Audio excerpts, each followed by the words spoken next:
Rich dad poor dad प्रस्तावना। इसकी बहुत ज़रूरत है। क्या स्कूल बच्चों को असली ज़िंदगी के लिए तैयार करता है? मेरे मम्मी डैडी कहते थे, मेहनत से पढ़ो और अच्छे नंबर लाओ, क्योंकि ऐसा करोगे तो एक अच्छी तनख्वाह वाली नौकरी मिल जाएगी। उनके जीवन का लक्ष्य यही था कि मेरी बड़ी बहन और मेरी कॉलेज की शिक्षा पूरी हो जाए। उनका मानना था कि अगर कॉलेज की शिक्षा पूरी हो गई तो हम जिंदगी में ज़्यादा कामयाब हो सकेंगे। जब मैंने 1976 में अपना डिप्लोमा हासिल किया, मैं फ्लोरिडा स्टेट यूनिवर्सिटी में अकाउंटिंग में ऑनर्स के साथ ग्रेजुएट हुई और अपनी कक्षा में काफ़ी ऊंचे स्थान पर रहे। तो मेरे मम्मी डैडी का लक्ष्य पूरा हो गया था। यह उनकी ज़िंदगी की सबसे बड़ी उपलब्धि थी। मास्टर प्लान के हिसाब से मुझे एक बिग 8 अकाउंटिंग फर्म में नौकरी भी मिल गई।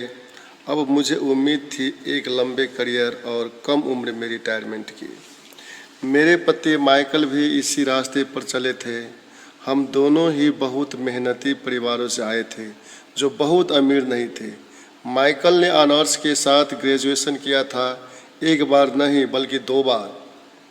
पहली बार इंजीनियर के रूप में और फिर लॉ स्कूल से।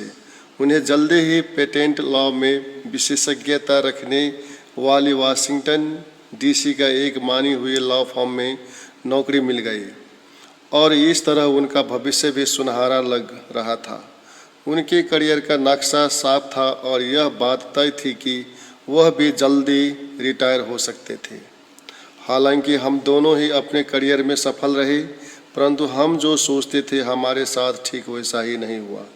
हमने कई बार नौकरियां बदली, हालांकि हर बार नौकरी बदलने के कारण सही थे, परंतु हमारे लिए किसी ने भी पेंशन योजना में निवेश नहीं किया। हमारे रिटायरमेंट फंड हमारे खुद के लगाए पैसे से ही बढ़ रहे थे। हमारी शादी बहुत सफल रही और हमारे 3 बच्चे हैं। उनमें से 2 कॉलेज में है और तीसरा अभी हाई स्कूल में गया ही है। हमने अपने बच्चों को सबसे अच्छी शिक्षा दिलाने में बहुत सा पैसा लगाया। 1976 में एक दिन मेरा बेटा स्कूल से घर लौटा। स्कूल से उसका मोह भंग हो गया था। वह पढ़ाई से ऊब चुका था। मैं उन विषय को पढ़ने में इतना ज़्यादा समय क्यों बर्बाद करूं, जो असल ज़िंदगी में मेरे कभी काम नहीं आएंगे। उसने विरोध किया। बिना सोचे विचारे ही मैंने जवाब दिया, क्योंकि अगर तुम्हारे अच्छे नंबर नहीं आए तो तुम कभी कॉलेज नहीं जा पाओगे, चाहे मैं कॉलेज जाऊं या न जाऊं। उसने जवाब दिया, मैं अमीर बनकर दिखाऊंगा। अगर तुम कॉलेज से ग्रेजुएट नहीं हुई तो तुम्हें कोई अच्छी नौकरी नहीं मिलेगी। मैंने एक माँ की तरह चिंतित और आतंकित होकर कहा, बिना अच्छी नौकरी के तुम किस तरह अमीर बनने के सपने देख सकते हो? मेरे बेटे ने मुस्कुराकर अपने सिर को बोरियत भरे अंदाज में हिलाया। हम यह चर्चा पहले भी कई बार कर चुके थे। उसने अपने सिर को झुकाया और अपनी आंखें घुमाने लगा। मेरी समझदारी भरी सलाह एक बार फिर उसके कानों से भीतर नहीं गई थी। हालांकि वह स्मार्ट और प्रबल इच्छा शक्ति वाला युवक था, परंतु वह नम्र और शालीन भी था।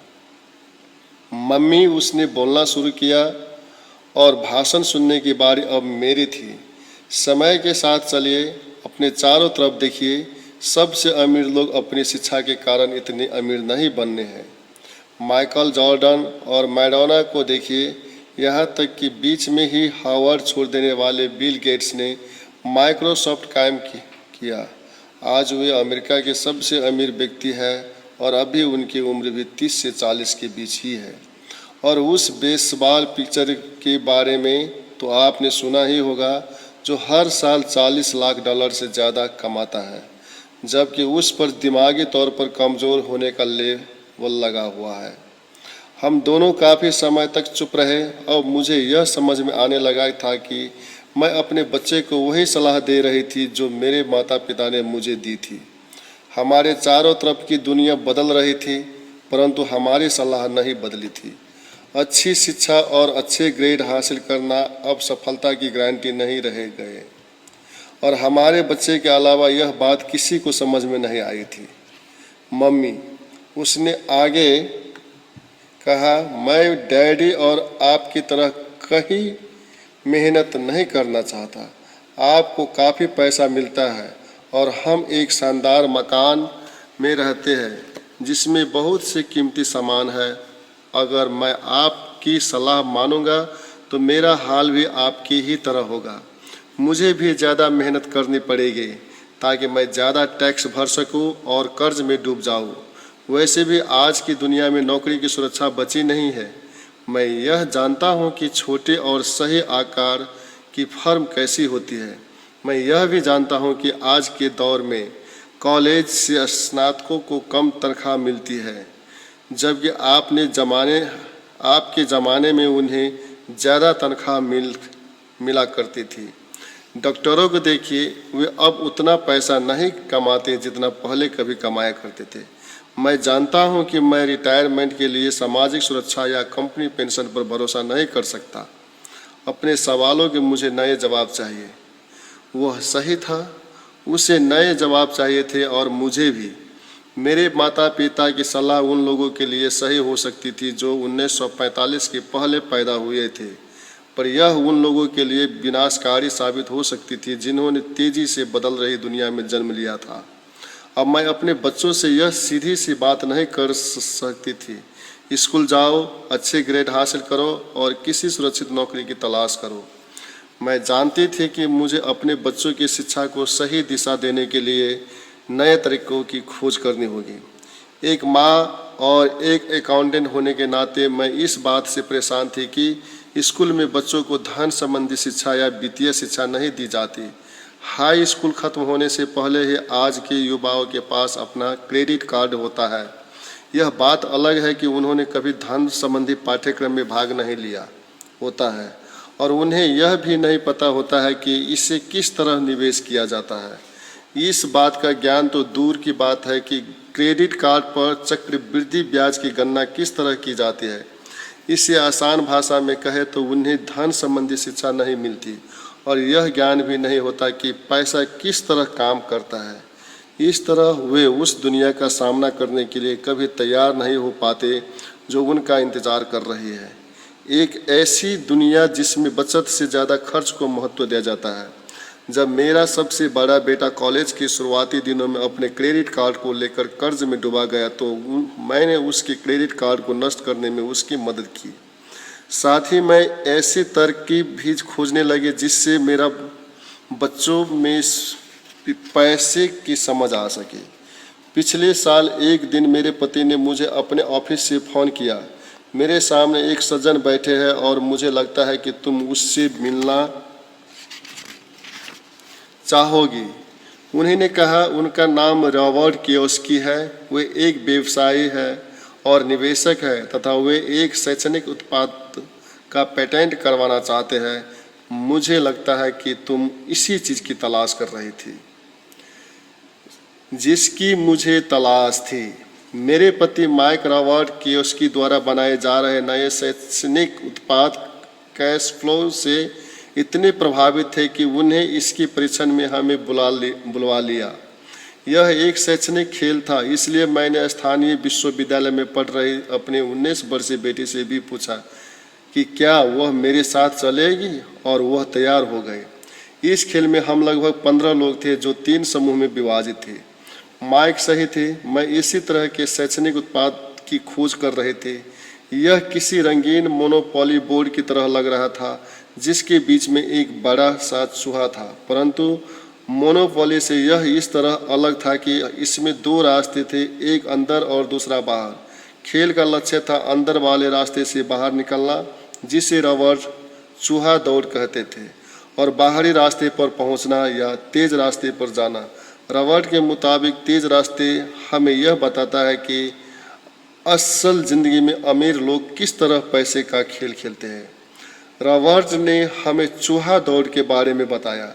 अगर आप किसी भी औसत रूप से शिक्षित, कड़ी मेहनत करने वाले आदमी की ज़िंदगी को देखें तो उसमें आपको एक सा ही सफ़र दिखेगा। बच्चा पैदा होता है, स्कूल जाता है, माता पिता खुश हो जाते हैं क्योंकि बच्चे को स्कूल में अच्छे नंबर मिलते हैं और उसका दाखिल कॉलेज में हो जाता है, बच्चा स्नातक हो जाता है और फिर योजना के अनुसार काम करता है। वह किसी आसान सुरक्षित नौकरी या करियर की तलाश करता है। बच्चे को ऐसा ही काम मिल जाता है, शायद वह डॉक्टर या वकील बन जाता है, या वह सेना में भर्ती हो जाता है, या फिर वह सरकारी नौकरी करने लगता है। बच्चा पैसा कमाने लगता है, उसके पास थोक में क्रेडिट कार्ड आने लगते हैं, और अगर अब तक उसने खरीदारी करना शुरू नहीं किया है तो अब जमकर खरीदारी शुरू हो जाती है। खर्च करने के लिए पैसे पास में होते हैं तो वह उन जगहों पर जाता है जहां उसकी उम्र के ज़्यादातर नौजवान जाते हैं, लोगों से मिलते हैं, डेटिंग करते हैं और कभी कभार शादी भी कर लेते हैं। अब ज़िंदगी में मज़ा आ जाता है क्योंकि आजकल पुरुष और महिलाएं दोनों नौकरी करते हैं। दो तनख्वाह बहुत सुखद लगती है। पति पत्नी दोनों को लगता है कि उनकी ज़िंदगी सफल हो गई है। उन्हें अपना भविष्य सुनहरा नज़र आता है।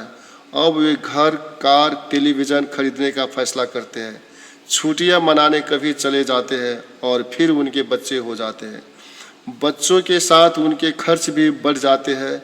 खुशहाल पति पत्नी सोचते हैं कि ज़्यादा पैसा कमाने के लिए अब उन्हें ज़्यादा मेहनत करनी चाहिए। उनका करियर अब उनके लिए पहले से ज़्यादा मायने रखता है। वे अपने काम में ज़्यादा मेहनत करने लगते हैं ताकि उन्हें प्रमोशन मिल जाए या उनकी तनख्वाह बढ़ जाए। तनख्वाह बढ़ती है पर उसके साथ ही दूसरा बच्चा पैदा हो जाता है। अब उन्हें एक बड़े घर की ज़रूरत महसूस होती है। वे नौकरी में और भी ज़्यादा मेहनत करते हैं, बेहतर कर्मचारी बन जाते हैं और ज़्यादा मन लगाकर काम करने लगते हैं। ज़्यादा विशेषज्ञता हासिल करने के लिए वे एक बार फिर किसी स्कूल में जाते हैं ताकि वे ज़्यादा पैसा कमा सकें। हो सकता है कि वे दूसरा काम भी खोज ले। उनकी आमदनी बढ़ जाती है परंतु उस आमदनी पर उन्हें इनकम टैक्स भी चुकाना पड़ता है। यही नहीं, उन्होंने जो बड़ा घर खरीदा है उस पर भी टैक्स देना होता है। इसके अलावा उन्हें सामाजिक सुरक्षा का टैक्स तो चुकाना ही है। इसी तरह बहुत से टैक्स चुकाते चुकाते उनकी तनख्वाह चुक जाती है। वे अपने बढ़ी हुई तनख्वाह लेकर घर आते हैं और हैरान होते हैं कि इतना सारा पैसा आखिर कहाँ चला जाता है। भविष्य के लिए बचत के हिसाब से वे कुछ म्यूचुअल फंड भी खरीद लेते हैं और अपने क्रेडिट कार्ड से घर का किराना खरीदते हैं। उनके बच्चों की उम्र अब 5 या 6 साल हो जाती है। यह चिंता भी उन्हें सताने लगती है कि बच्चों के कॉलेज की शिक्षा के लिए भी बचत ज़रूरी है।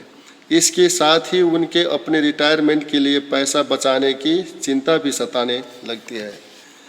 35 साल पहले पैदा हुए ये खुशहाल दंपति अब अपनी नौकरी के बाकी दिन चूहा दौड़ में फंस कर बिताते हैं।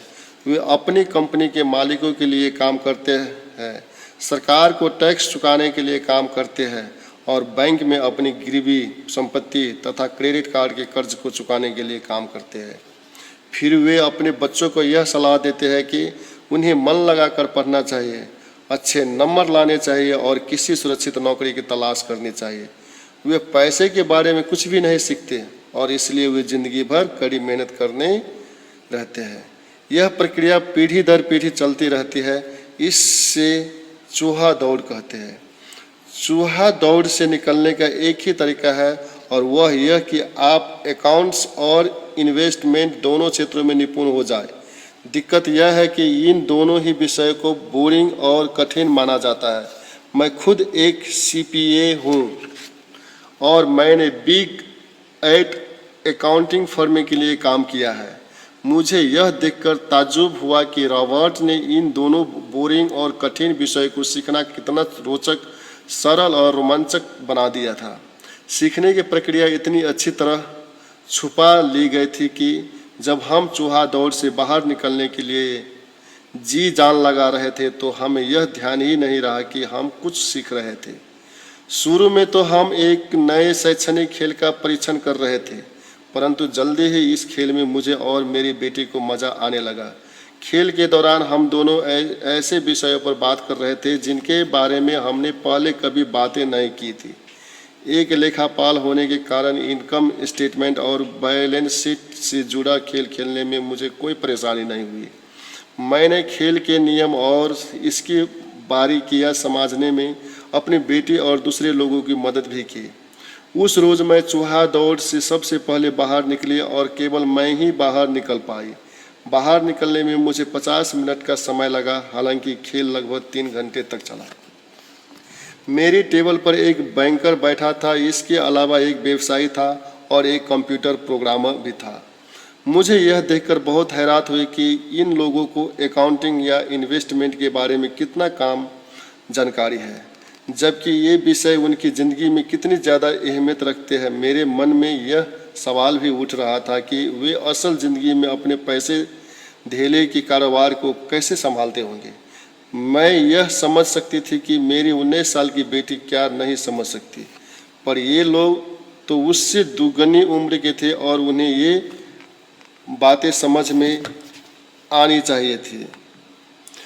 चूहा दौड़ से बाहर निकलने के बाद मैं 2 घंटे तक अपनी बेटी और इन शिक्षित अमीर वयस्कों को पैसा फेंकते और अपना बाजार फैलाते देखती रही। हालांकि मैं खुश थी कि वे लोग कुछ नया सीख रहे थे, लेकिन मैं इस बात से बहुत परेशान और विचलित थी कि वयस्क लोग सामान्य अकाउंटिंग और इन्वेस्टमेंट के मूलभूत बिंदुओं के बारे में कितना कम जानते हैं। उन्हें अपने इनकम स्टेटमेंट और अपनी बैलेंस शीट के आपस से संबंध को समझने में ही बहुत समय लगा। अपनी संपत्ति खरीदते और बेचते समय उन्हें ध्यान ही नहीं रहा कि हर सौदे से उनकी महीने की आमदनी पर असर पड़ रहा है। मैंने सोचा, असल ज़िंदगी में ऐसे करोड़ों लोग होंगे जो पैसे के लिए सिर्फ इसलिए परेशान हो रहे हैं क्योंकि उन्होंने ये दोनों विषय कभी नहीं पढ़े। मैंने मन में सोचा, भगवान का शुक्र है कि हमें मज़ा आ रहा है और हमारा लक्ष्य खेल में जीतना है। जब खेल खत्म हो गया तो रॉबर्ट ने हमें 15 मिनट तक कैश फ्लो पर चर्चा करने और इसकी समीक्षा करने के लिए कहा। मेरे टेबल पर बैठा व्यवसायी खुश नहीं था, उसे खेल पसंद नहीं आया था। मुझे यह सब जानने की कोई ज़रूरत नहीं है, उसने जोर से कहा। मेरे पास इन सब के लिए अकाउंटेंट, बैंकर और वकील है जिन्हें यह सब मालूम है। रॉबर्ट का जवाब था, क्या आपने गौर किया है कि ऐसे बहुत से अकाउंटेंट हैं जो अमीर नहीं है, और यही हाल बैंकर्स, वकील, स्टॉक ब्रोकर्स और रियल एस्टेट ब्रोकर्स का भी है। ये बहुत कुछ जानते हैं और प्राय वे लोग स्मार्ट होते हैं, परंतु उनमें से ज़्यादातर अमीर नहीं होते। चूँकि हमारे स्कूल हमें वह सब नहीं सिखाते जो अमीर लोग जानते हैं, इसलिए हम इन लोगों से सलाह लेते हैं। परंतु एक दिन जब आप किसी हाईवे पर कार से जाते हैं, आप ट्रैफिक जाम में फंस जाते हैं, आप बाहर निकलने के लिए छटपटाते हैं। जब आप अपनी दाएं तरफ देखते हैं तो वहाँ आप देखते हैं कि आपका अकाउंटेंट भी उसी ट्रैफिक जाम में फंसा हुआ है। फिर आप अपनी बाएं तरफ देखते हैं और आपको वहाँ अपना बैंकर भी उसी हाल में नज़र आता है। इससे आपको हालत का अंदाज हो जाएगा। कंप्यूटर प्रोग्रामर भी इस खेल से प्रभावित नहीं हुआ था। यह सीखने के लिए मैं सॉफ्टवेयर खरीद सकता हूँ। बैंकर ज़रूर प्रभावित हुआ था। मैंने स्कूल में अकाउंटिंग सीखी थी, परंतु मैं अब तक यह नहीं समझ पाया था कि इसे असल ज़िंदगी में किस तरह काम में लाया जाए। अब मैं समझ गया हूँ, मुझे चूहा दौड़ से बाहर निकलने के लिए खुद को तैयार करने की ज़रूरत है। परंतु मेरी पुत्री के विचारों से मैं सबसे ज़्यादा रोमांचित हुई। उसने कहा, मुझे सीखने में बड़ा मज़ा आया। मैंने इस बारे में बहुत कुछ सीखा कि पैसा असली ज़िंदगी में किस तरह काम करता है और इसका निवेश किस तरह करना चाहिए। फिर उसने आगे कहा, अब मैं जानती हूँ कि मैं अपने काम करने के लिए किस तरह का व्यवसाय चुनूँ, और यह व्यवसाय चुनने का कारण नौकरी की सुरक्षा, उसने मिलने वाले फायदे या तनख्वाह नहीं होंगे। अगर मैं इस खेल में सिखाई जाने वाली बातें सीख जाती हूँ तो मैं कुछ भी करने के लिए आज़ाद हूँ, और वह सीखने के लिए आज़ाद हूँ जो मैं दिल से सीखना चाहती हूँ। अभी तक मुझे उस चीज़ को सीखना पड़ता था जिससे मुझे नौकरी पाने में मदद मिले, अगर मैं यह खेल सीख जाती हूँ तो मुझे नौकरी की सुरक्षा और सामाजिक सुरक्षा की ज़्यादा चिंता नहीं होगी। जैसे कि मेरे बहुत सी सहेलियों को होती है। खेल खत्म होने के बाद मुझे रॉबर्ट से बात करने के लिए ज़्यादा समय नहीं मिला। हमने उनकी योजना पर आगे बातें करने के लिए बाद में मिलने का फैसला किया। इतना तो मैं जानती थी कि इस खेल के बहाने रॉबर्ट यह चाहते थे कि लोगों में पैसे की बेहतर समझ विकसित हो जाए। यही कारण था कि मैं उनकी योजनाओं के बारे में ज़्यादा जानने के लिए उत्सुक थी। मेरे पति और मैंने रॉबर्ट और उनकी पत्नी के साथ अगले हफ्ते डिनर मीटिंग रख ली। हालांकि यह हमारा पहला सामाजिक मेल जोल था, फिर भी हम ऐसे महसूस हो रहा था जैसे हम एक दूसरे को बरसों से जानते हो। हमने पाया कि हम में बहुत सी बातें एक जैसी है। हमने बहुत सी विषयों पर बातें की, खेलों, नाटकों, रेस्तराओं और सामाजिक आर्थिक विषयों पर। हमने बदलती हुई दुनिया के बारे में भी बातें की। हमने इस मुद्दे पर बहुत समय तक विचार किया कि ज़्यादातर अमेरिकी कैसे अपने रिटायरमेंट के लिए बहुत कम पैसा बचा पाते हैं या बिल्कुल भी नहीं बचा पाते। हमने सामाजिक सुरक्षा और मेडिकेयर की लगभग दिवालिया हालत पर भी विचार किया। क्या हमारे बच्चों का 7.5 करोड़ वृद्ध लोग के रिटायरमेंट के लिए टैक्स चुकाना होगा? हम हैरान थे कि लोग पेंशन योजना के भरोसे बैठकर कितना बड़ा खतरा मोल ले रहे थे।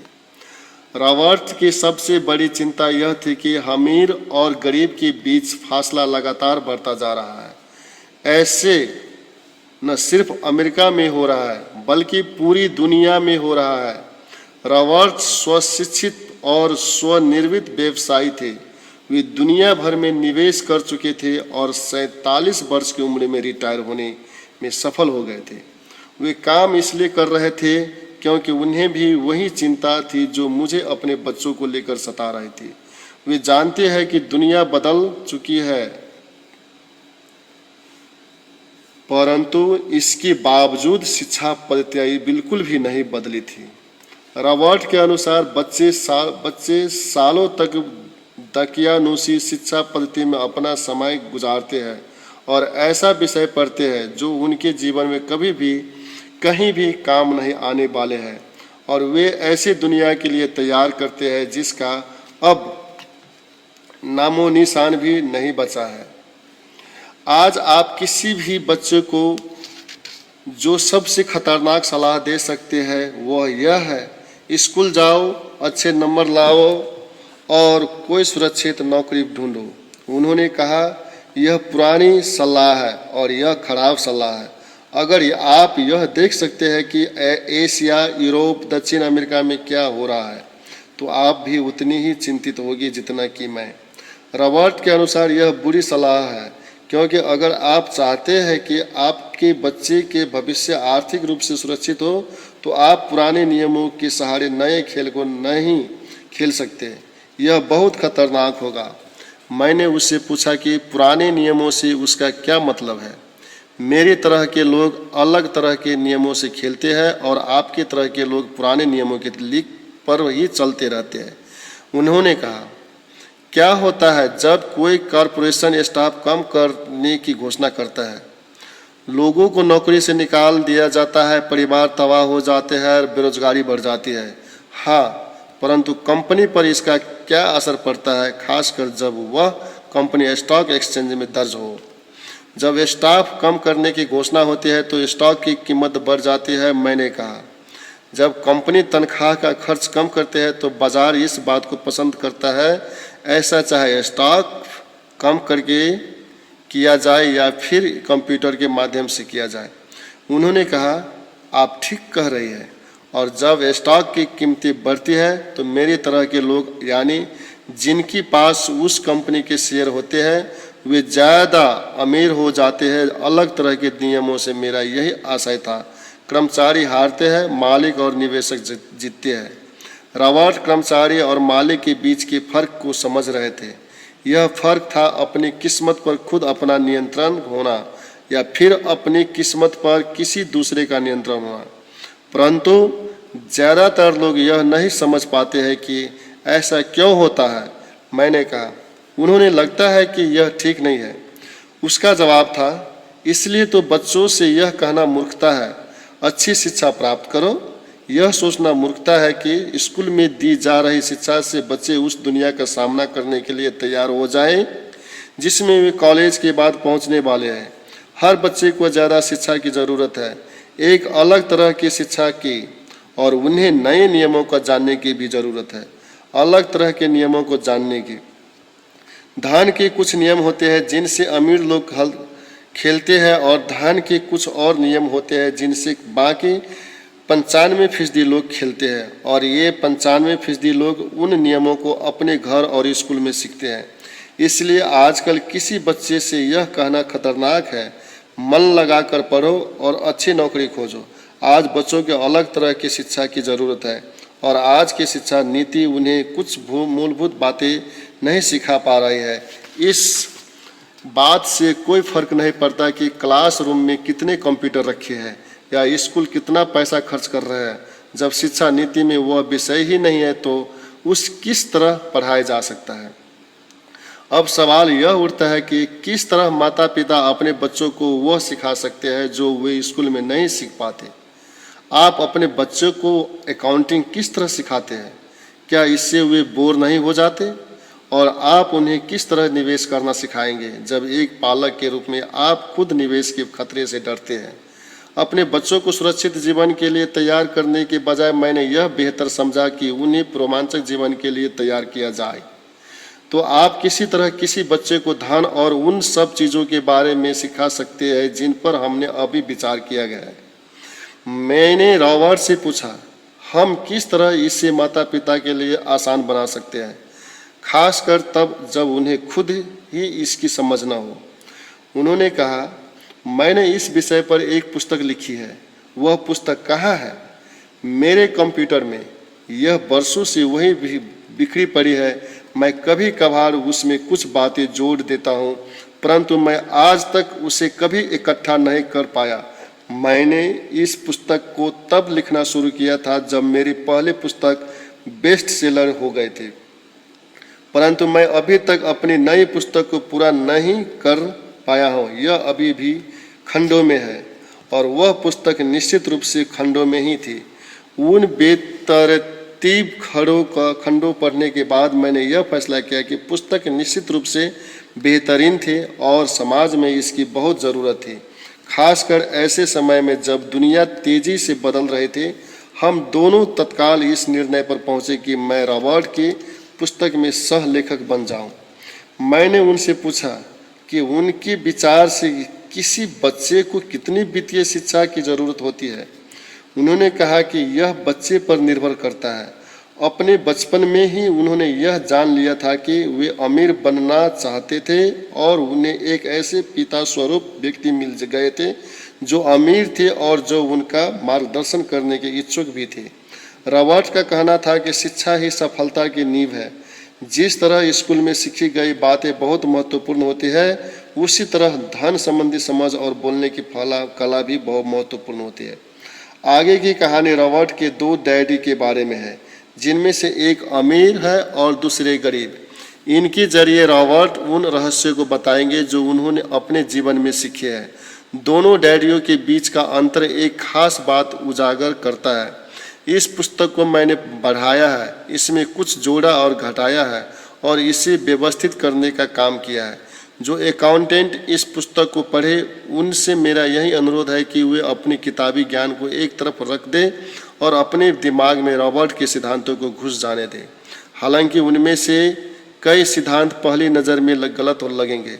अकाउंटेंट्स के सिद्धांतों का बुनियादी बातों को चुनौती देते लगेंगे, परंतु यह याद रखें कि वे एक महत्वपूर्ण दृष्टि देते हैं कि किस तरह सच्चे निवेशक अपने निवेश के फैसलों का विश्लेषण करते हैं। जब हम अपने बच्चों को स्कूल जाने, मेहनत से पढ़ने और अच्छी नौकरी पाने की सलाह देते हैं तो अक्सर हम ऐसा सांस्कृतिक आदतों के कारण करते हैं। ऐसा करना हमेशा सही चीज़ मानी गई है। जब मैं रॉबर्ट से मिली तो उनके विचारों ने शुरू में तो मुझे चौंका दिया। दो डैडियों के साथ पले पड़े रॉबर्ट के सामने दो अलग अलग लक्ष्य होते थे। उनके पढ़े लिखे डैडी उन्हें कॉरपोरेशन में नौकरी करने की सलाह देते थे। उनके अमीर डैडी उन्हें कॉरपोरेशन का मालिक बनने की सलाह देते थे। दोनों ही कामों में शिक्षा की जरूरत थी, परंतु पढ़ाई के विषय बिल्कुल अलग अलग थे। पढ़े लिखे डैडी रॉबर्ट के स्मार्ट बनने के लिए प्रोत्साहित करते थे। अमीर डैडी रॉबर्ट को यह जानने के लिए प्रोत्साहित करते थे कि किस तरह स्मार्ट लोगों की सेवाएं ली जाए। दो डैडियों के होने से कई समस्या भी पैदा हुई। रॉबर्ट के असली डैडी हवाई राज्य में शिक्षा प्रमुख थे। जब रॉबर्ट 16 साल के हुए तो उन्हें इस बात की कोई खास चिंता नहीं सता रही थी। अगर तुम्हें अच्छे नंबर नहीं मिलते तो तुम्हें कोई अच्छी नौकरी नहीं मिलेगी। वे पहले से ही जानते थे कि उनकी करियर का लक्ष्य था कॉरपोरेशन का मालिक बनना, न कि उसमें नौकरी करना। सच तो यह है कि अगर हाई स्कूल में समझदार और मेहनती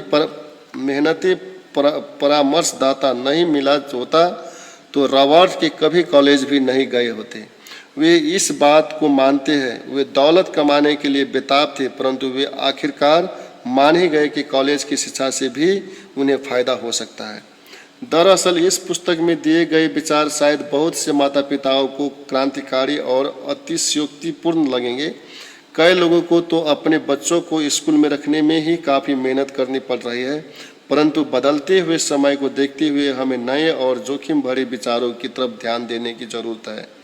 अपने बच्चों को कर्मचारी बनने की सलाह देने का मतलब यह है कि हम उन्हें जिंदगी भर अपनी खून पसीने की कमाई से इनकम टैक्स व और भी न जाने कितने टैक्स चुकाने की सलाह देते हैं, और इसके बाद भी पेंशन की कोई गारंटी नहीं होती। और यह सच है कि आज के ज़माने में टैक्स किसी व्यक्ति का सबसे बड़ा खर्च है। हकीकत में ज़्यादातर परिवार तो जनवरी से आधी मई तक सिर्फ अपने टैक्स चुकाने के लिए ही सरकार की नौकरी करते हैं। आज नए विचारों की बहुत ज़रूरत है और यह पुस्तक हमें नई विचार देती है। रॉबर्ट का दावा है कि अमीर लोग अपने बच्चों को अलग तरह की शिक्षा देते हैं। वे अपने बच्चों को घर पर सिखाते हैं, डिनर टेबल पर। हो सकता है कि यह विचार वे ना हो जिन पर आप अपने बच्चों के साथ बातें करते हो, परंतु उन पर नज़र डालने के लिए धन्यवाद। और मैं आपको सलाह देती हूँ कि आप खोज करते रहें। एक माँ और एक CPA होने के नाते मैं तो यही सोचती हूँ कि अच्छे नंबर लाना और एक बढ़िया नौकरी पा लेना एक पुराना विचार है। हमें अपने बच्चों को नए तरह के विचार देने होंगे। हमें उन्हें अलग तरह की शिक्षा देने होंगे। शायद हम अपने बच्चों को यह सिखाएंगे कि अच्छे कर्मचारी होने के साथ साथ वे अपना खुद का निवेश कॉरपोरेशन भी खोल सके। दोनों का यह तालमेल बढ़िया रहेगा। एक माँ होने के नाते मुझे उम्मीद है कि यह पुस्तक सभी अभिभावकों के लिए फायदेमंद होगी। रॉबर्ट लोगों को यह बताता चाहते थे कि कोई भी व्यक्ति अगर ठान ले तो अमीर बन सकता है। अगर आप एक माले या गेटकीपर है या पूरी तरह बेरोजगार है तो भी आप में खुद को और अपने परिवार के लोगों को धन संबंधी बातें सिखाने की काबिलियत है। यह याद रखें कि धन संबंधी बुद्धि वह दिमागी तरीका है जिससे हम अपनी धन संबंधी समस्याओं को सुलझाते हैं। आज हम ऐसे विश्वव्यापी तकनीकी परिवर्तनों का सामना कर रहे हैं जिनका सामना हमने आज से पहले कभी नहीं किया। किसी के पास भी जादू की पुड़िया नहीं है, परंतु एक बात तो तय है, ऐसा परिवर्तन हमारे सामने आने वाले हैं जो हमारे यथार्थ से परे है। कौन जाने भविष्य हमारे लिए क्या लाता है, पर जो भी हो हमारे पास दो मूलभूत विकल्प मौजूद है। या तो हम सुरक्षा की तरह राह पर चले या फिर हम स्मार्ट बनकर खुद को धन संबंधी क्षेत्रों में शिक्षित करें और अपने बच्चों की धन संबंधी प्रतिभा को भी जागृत करें। Sharon lateral.